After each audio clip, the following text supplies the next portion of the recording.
की।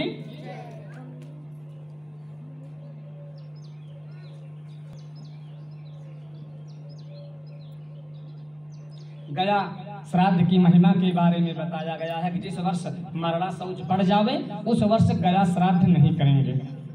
ठीक, जिस वर्ष में अशौच पड़ जाए, मरड़ा शौच हो, 1 वर्ष तक फिर गया श्राद्ध कोई नहीं कर सकता है, गया नहीं जा सकता है। एक ही पुत्र को 11-12 दिन की क्रिया जो भी है एक ही पुत्र को करनी चाहिए, चाहे दशाह की क्रिया हो एकादशाह वाली, चाहे एकादशाह वाली, और चाहे द्वादशाह वाली। ये जितनी क्रिया है द्वादशाह तक की एक ही पुत्र को करनी चाहिए।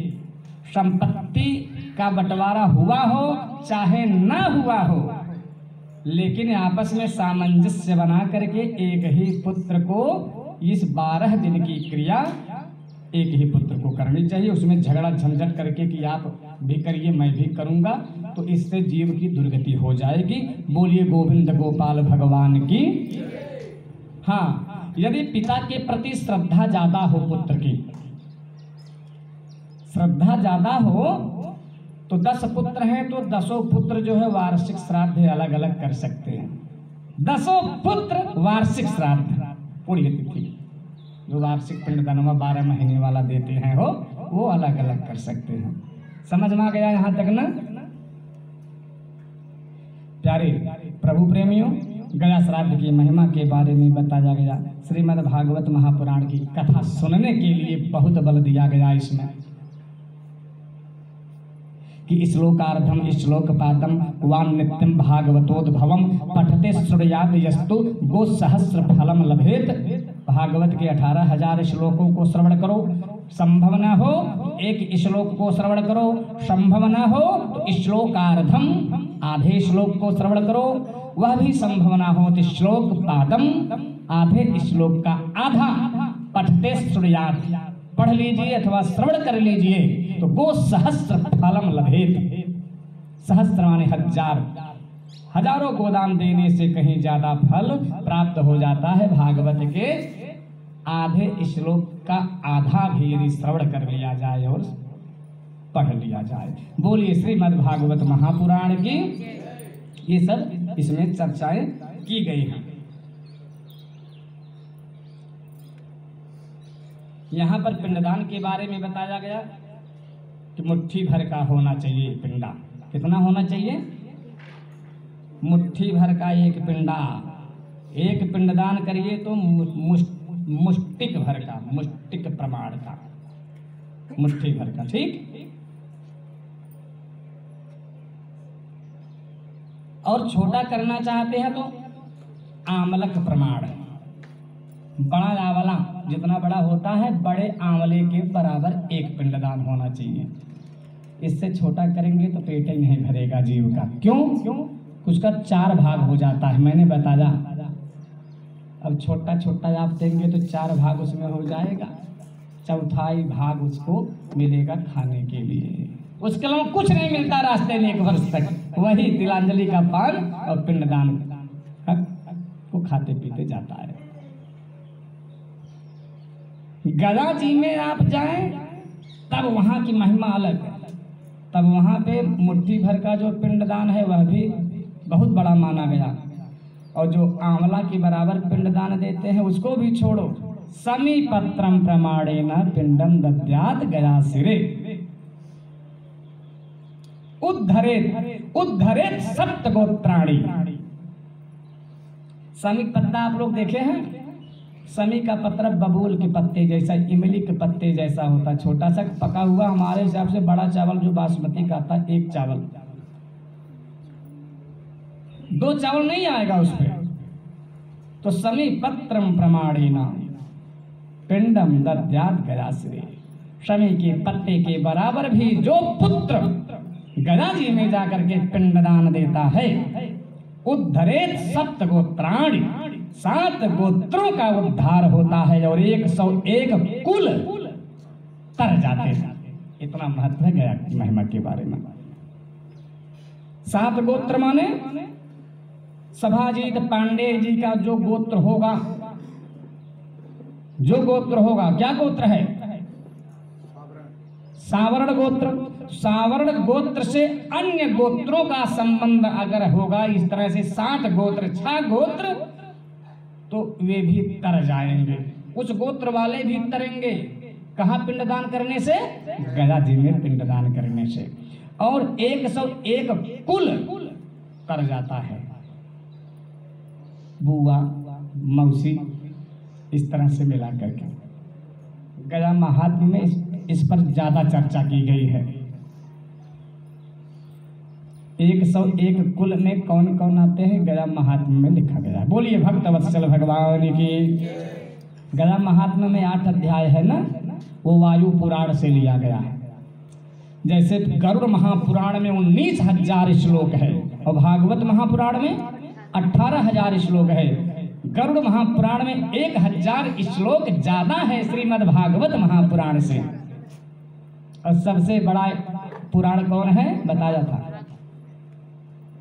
सबसे बड़ा पुराण श्लोकों की संख्या के मामले में, जिसमें श्लोक संख्या सबसे ज्यादा हो, स्कंद पुराण 81,100 श्लोक है।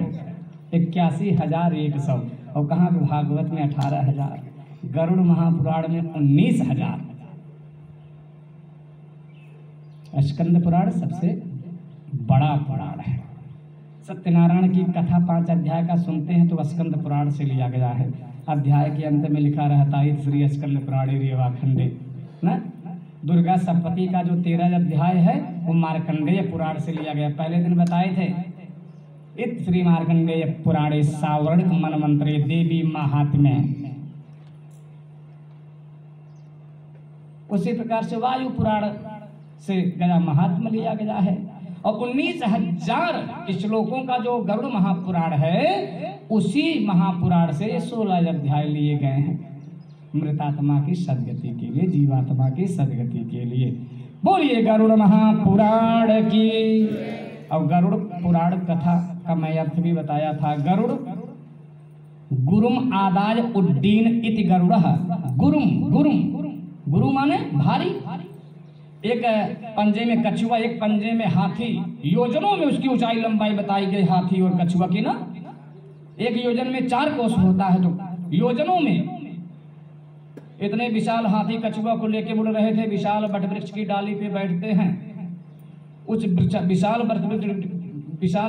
वटवृक्ष की डाली पर कौन लटक के तप कर रहा था? ऋषि लोग, लाखों बाल खिल्य ऋषि। डाली टूट जाती है क्योंकि गरुड़ जी का विशाल शरीर खुद था, ऊपर से कछुआ और हाथी का विशाल भार। गुरुम माने भार, भारी। वटवृक्ष पे बैठते हैं, डाली टूट जाती है। गरुड़ जी ने कहा कि मुझे पिता कश्यप ऋषि ने समझाया है कि सबसे झगड़ा रगड़ा करो, लेकिन ब्राह्मण से और संतों के श्राप से बचो, इनसे कभी भी उलझो मत। महिमा जानते थे ब्राह्मणों की, ऋषियों की, इसलिए पंजा तो दोनों बझा हुआ था। गरुड़ जी का हाथी और कछुआ के चक्कर में चोंच खाली था। उसी चोंच में उस विशाल डाली को पकड़ लेते हैं, जिस डाली पे बाल खिल लाखों ऋषि लटके हुए थे। ऐसे अद्भुत पराक्रम को देख करके ऋषियों ने कहा इनका नाम गरुड़। गरुड़ गुरुम, भारी भार को लेके उड़ने वाले हैं। गुरुम आदाय उड्डीन इति गरुड़, भारी भार को लेके उड़ने वाले। और उड्डीन माने सर्प होता है संस्कृत में, सर्प को उड्डीन, उड्ड कहते हैं। सर्पों का आहार करने वाले, भारी भार को लेके उड़ने वाले, इसलिए इनका नाम गरुड़। बोलिए गरुड़ महाराज की। पुराण का मतलब भी मैंने बताया था। पुरा अपि नवः पुराण है। पुरा माने पुराना, प्राचीन, अतीत, लेकिन न लगा है पूरा न, जो पुराना प्राचीन न हो, हमेशा नया बना रहे, उसे पुराण कहते हैं। पुरा अपि नवः पुराण है। जो पुराना होते हुए भी कभी पुराना ना हो, हमेशा नवः, नया बना रहे। जितनी बार पुराणों की कथा सुने, हमेशा नए नए भाव सुनने को मिले, उसे पुराण कहते हैं। बोलिए गरुड़ पुराण की। कथा शब्द का अर्थ है ना, बताया था। गरुड़ पुराण कथा सुन रहे हैं कि ब्राह्मण आस्था यजा सा कथा, जिसे सुन करके भगवान के प्रति मन में भगवत भाव जग जाए उसे कथा कहते हैं। कथा में जो क है, क माने ब्रह्म होता है, कम ब्रह्म। वेदांतों में ऐसा ही लिखा गया, कम ब्रह्म कम ब्रह्म। और क माने सुख भी होता है, साहित्य में कम सुखम ऐसा लिखा गया है। तो कथा का मतलब है के ब्राह्मण आस्था यजा सा कथा, जिसे सुन करके जो है जीव के मन में भगवान के प्रति श्रद्धा जग जाए, दर्शन की लालसा जग जाए, उसे कथा कहते हैं। बोलिए गरुड़ पुराण की प्यारी प्रभु प्रेमियों। तो गया श्राद्ध की महिमा के बखान में कहा गया, समी के पत्ते के बराबर भी आप पिंडदान दे दीजिए और ये गलती दिमाग से निकाल दीजिएगा, गंदी सोच की गया चले जाने के बाद पिंडदान नहीं करना पड़ेगा, करना पड़ेगा। है? मनुष्य को 5 यज्ञ बताया गया है कि नित्य करने चाहिए, वो कभी बंद नहीं होता। नित्य तर्पण है, नित्य होम है, नित्य श्राद्ध है, कभी बंद नहीं होता। और वैसे भी गया यात्रा पुनः पुनः, गया यात्रा बार बार किया जाता है। पिताजी गए हैं तो पुत्र जाएगा, पुत्र गया है तो पौत्र जाएगा। ठीक, ये सब शास्त्र की आज्ञा है। आप प्रतिदिन भोजन करो। लोग कहते हैं कि जब गया चला गए उन्हें से स्वर्ग भेज दिए, तब स्वर्ग से का करे फिर यहीं बुलाई। आप यहीं बुला हुआ ना, लिखा गया है कि स्वर्ग से प्रमोशन हो जाएगा, आप पिंडदान करेंगे। और जो पिंडदान श्राद्ध करते रहेंगे नरक से स्वर्ग पहुंचेंगे, स्वर्ग वाले और उनका प्रमोशन होगा, सत्यलोक, देवलोक, दिव्य लोक जाएंगे। पितृलोक है एक, पितरों का भी एक लोक है प्यारे। और पितर जो है भूत नहीं होते हैं, पितर देव होते हैं। पितृ देवो भव कहा जाता है, पितृ प्रेतो भव ऐसा नहीं कहा जाता ना, पितृ देवो भव, वो देव स्वरूप हैं। उनके लिए अलग से पितृलोक का निर्माण किया गया, जो कि स्वर्ग से ऊपर पितृलोक है। बोलिए भक्त वत्सल भगवान की।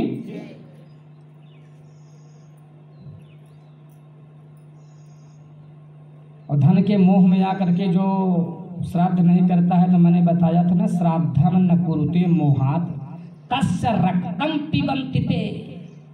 धन के लालच में आकर के पिता की संपत्ति पे राज कर रहे हैं, लेकिन उसी पिताजी की श्राद्ध में धन का मोह कर रहे हैं। हम पंडित जी की कथा सुनाए हैं, कितना दे दे कितना ना दे देने से विचार है, ये सब चलता है। और दान हमेशा अपने मंत्र देख चाहे, गरुड़ पुराण कहा कि वो से मंत्रणा कह न देख चाहे, कुल बताए चलता है, इशारा दे चलता है भाई। बोला भक्त वत्सल भगवान की। एक शराबी ने कहा कि लुफ्त मैं खाने में है। शराबी के लिए अगर पूछा जाए आपके लिए आनंद कहाँ है, तो शराबी तो बस यही कहेगा, वाह हा हा मैं खाने में महाराज। एक शराबी ने कहा लुफ्त मैं खाने में है। अब ऐसा पूछा जाए, कहे हमें बिना राजा रंग सब बराबर बयान, जे दे रुपया पैसा हम वही सामने नाचत। तो एक शराबी ने कहा कि लुफ्त मैं खाने में है। वैश्या यूं कहने लगी नाच दिखलाने में है। कंजूसे यूं कहने लगे, कंजूस के लिए आनंद कहाँ है, मेहमान लौटाने में। बोला भक्त वत्सल भगवान की। शराबियों के लिए मैखाने में, वैश्याओं के लिए नाच दिखलाने में, कंजूसों के लिए मेहमान लौटाने में, चुगलखोरों के लिए आग सुलगाने में,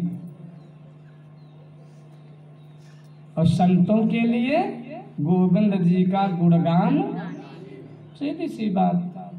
आनंद एक ही है, आनंद की परिभाषा बहुत नहीं होती, आनंद की एक ही परिभाषा है, लेकिन जितने व्यक्ति हैं वो अपने अपने तरीके से आनंद की परिभाषा अलग अलग बनाते हैं। शराबी जो है आनंद की परिभाषा यही समझता है कि भैया मैं खाने में ही आनंद है। वैश्या उसका परिभाषा अलग कर देती है कि नाच दिखलाने में है। चुगलखोरों के लिए आनंद की परिभाषा ठंडी के मौसम में आई ज्ञान विपत्ति बने बिना मेहमान लौटाने में।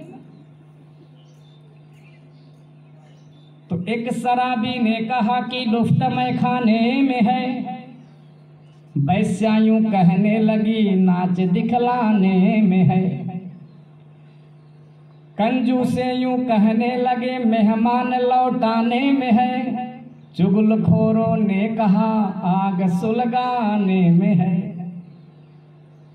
अंत में संतों ने कहा सत्य अपनाने में है, गर चहो आनंद प्यारे गोविंद गुणगान गाने में है। बोलिए गोविंद गोपाल भगवान की।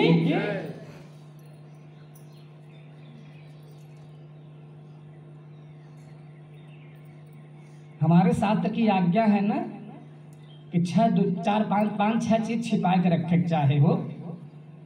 आयु वित्तम गृह क्षेत्रम, आयु वित्तम गृह क्षेत्रम, मंत्र औषधि समागमा, दान अपमानाश्चैव सदा गुप्तम मनीषिभिः। मनीषी लोगों को, विद्वान लोगों को ये गुप्त में रखना चाहिए। इतना चीज क्या क्या? आयु छिपाओ, आयु छिपाना चाहिए। अब आयु छिपावे गलत अर्थ जिन निकालत जा बताए देता है कि बाया 80 साल का, जब क्यों पूछे भैया आप शास्त्र में पढ़े आयु वित्तम, आयु छिपा